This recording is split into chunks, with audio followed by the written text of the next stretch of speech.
Only your unity you will manifest today will determine to the world who you are. Mulage solidarity naddala ku National Theatre ne mukuwerekera munnammwe, then ekibiina kyammwe kijja karinga sense.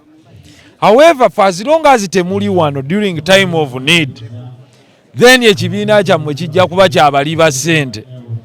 Si kya munno mukabi, I'm telling you. And abayimbi bafube nnyo ensereke ba interpreting as such. Obwedda mbala wana abakatuuka nga mbuuza oli mu kibiina ki nga ntiikinga waliwo kye bayita wumawu ekya Kenzo mulimu baani awo musinnalaba yatuuse. I'm telling you, and this is not a joke, we don't take it for a joke. Nze am someone who takes small things seriously. Nze sibeera mu bigunda na byakusanyuka, naye njagala ndabe reaction y'omuntu nga banne bali mu nnaku. If you are a joker, nga you think abantu bajja grievinga naawe, you understand in your own situations, and you cannot appear immediately, do not expect me to have mercy towards you. Atenze bwe taking a right turn in Banji taking. So you cannot create an association for money. No, to dip your hands into the taxpayer. I'll sit in that parliament. Kuba tubalabire eno bayina unity. Munnaabwe we yafa bajja naki. Naye tulabye ba senior people era abasajja ab'ekitiibwa. Ba misa akyatuuseewo atudde agenze paka mu mochare. Okiraba bano abasajja bookero yatuddewo bw'ati. Meaning the difference is cardinal. There is a difference between getting posts for fair weather and reality. Bannamawulire mbalabye. Yes, I'm thinking abamawulire sina kyembogerako kuba bonna bazze. And bro, these are genuine people.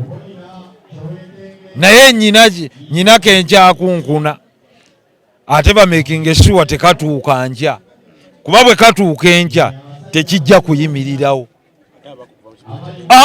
Nziramu bwenti bwe batuuka enkya nga sibalaba tekijja kuyimirirawo. Nyina kye ŋŋamba ekibiina kye beeyita, it will have ceased to mean. It will be the most useless thing. I repeat, kuba ndaba wana abaana from all walks of life, political parties awandiika wanupu, meaning they are showing unity, they mean well. They are not pretenders. These ones are people in the same industry. Baba n'ekivulu babadde bajja wa Kato katonjogereraayo n'ayogera. I'm looking for you, I don't see you. I don't take this lightly. Nze mubisigadde I can take it as a joke. But the so-called musician leadership, you have a lot of questions to answer if you don't appear today. I repeat today, because if they appear tomorrow it will be a different story. Kuba Kato yafudde kiro. Nsoose kubuuza bannaabwe nti mubategeezezza misa kitalimba naga mukama wange baba no bonna mbakoze eki mbakubidde essaawa ziri 7:30. Nkyalabako bendabako bemmanyi era be ba gentlemen, and their music is not pretense music. They are not comical nga bakola music, they mean well, and they are here. Era mubalaba in their stature webali batuddewo patiently. Now, we will not take things lightly. Nze, and they can quote my word. At least for as long as I'm breathing. Enjiyita E, ne B nenjiyita B. And I know Kato, yandi yogedde ekintu kyeki. Wasinga Nsereko afa, musooka kubikira banne baali nabo mu byobufuzi. So anyone aba purporting anti mukulembeze wange mu byabufuzi, bw'atalabika oluvannyuma lw'essaawa 10 hours, you start questioning the motive. You understand what I'm saying? I repeat, if today lapses when they are not here, they better not come. I don't entertain pretense. Kato si wa kujja kuzimbirako linnya. The man I'm representing, I know him, ye musajja akubuulira ekintu nga bwe kikola ki. He's a free spirit.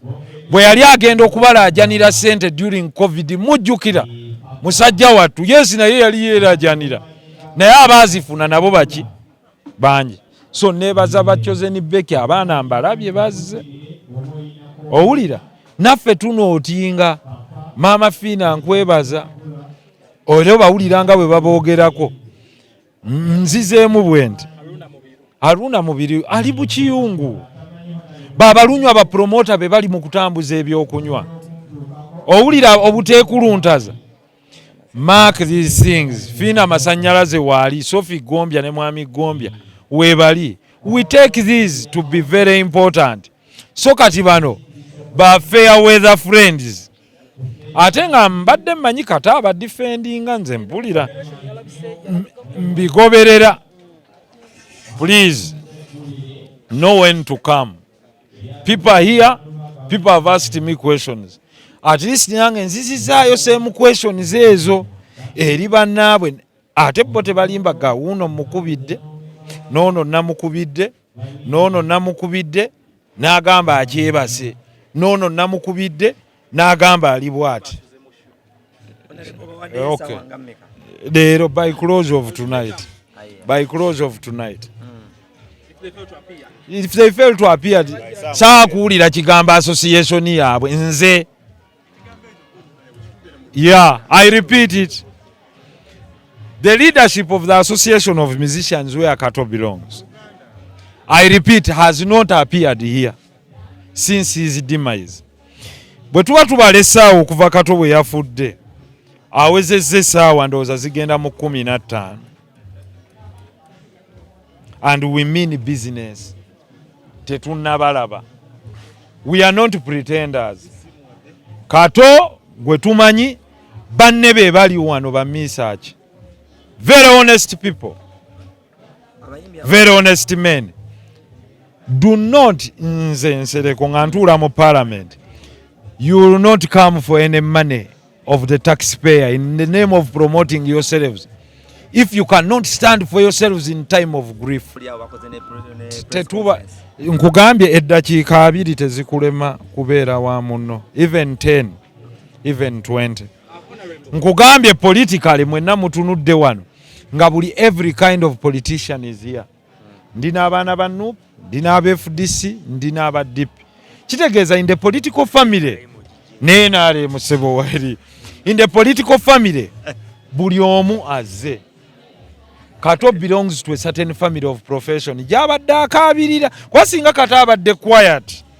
Naye abadde avawukinga nga tava ku ministry ya agenda. And nyina bingi byemmanyi. Nze nga Nsereko because Kato confides in me. Musabye sente, I'm telling you bino abadde abingamba. But don't take us for a ride. Ekitegeeza batalabikako tebadda mu parliament kusaba sente. Tezijja kubaayo. I can guarantee. I can guarantee.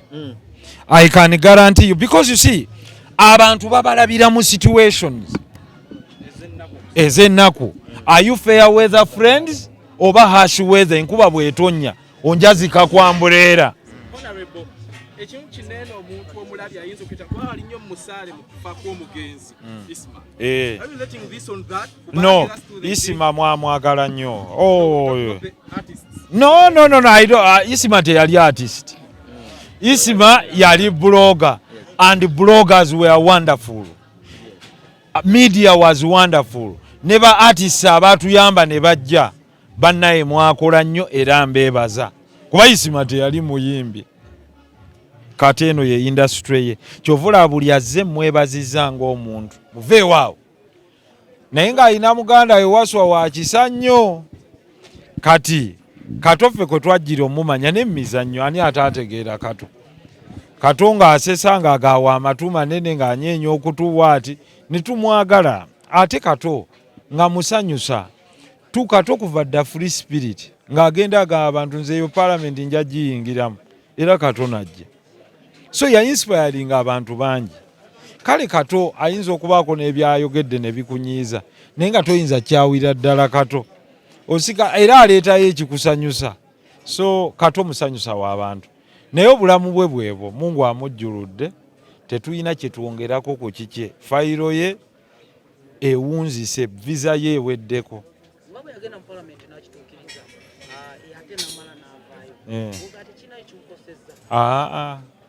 Era ne bwe yandibadde mu paalamenti yandifudde leero. Ate golooza wali osobola okukyusaamu ku gundi, visa baamuwa ye n'ebbanga era bwe liweddeko n'ayingira deportation track kati atuuse. Nkubuulira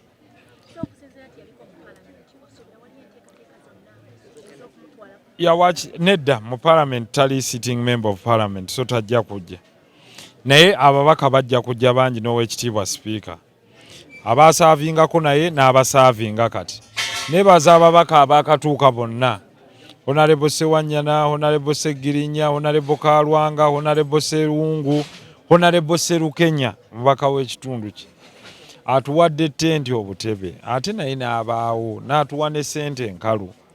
N'ababaka bonna abawaddeyo ssente enkalu, Sewanyana, Segirinya, mwebale, Mama Fiina, Misa Kisemakula, bapromota mwenna, bloggers muli basajja b'amaanyi. Sinali simanyi nti Kato mwamuwa ennamba y'obwa blogger, naye baatuukiddeyo ne bagamba memba waffe memba wammwe yafudde ddi. Aba media Kato abadde abakolera content mumwagadde era we muli.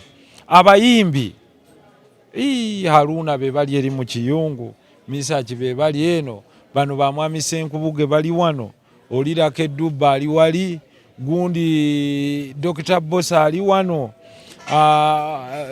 Beki aliwo, Natolo twagenze mu ddwaliro lye. You are a very big force if you realize.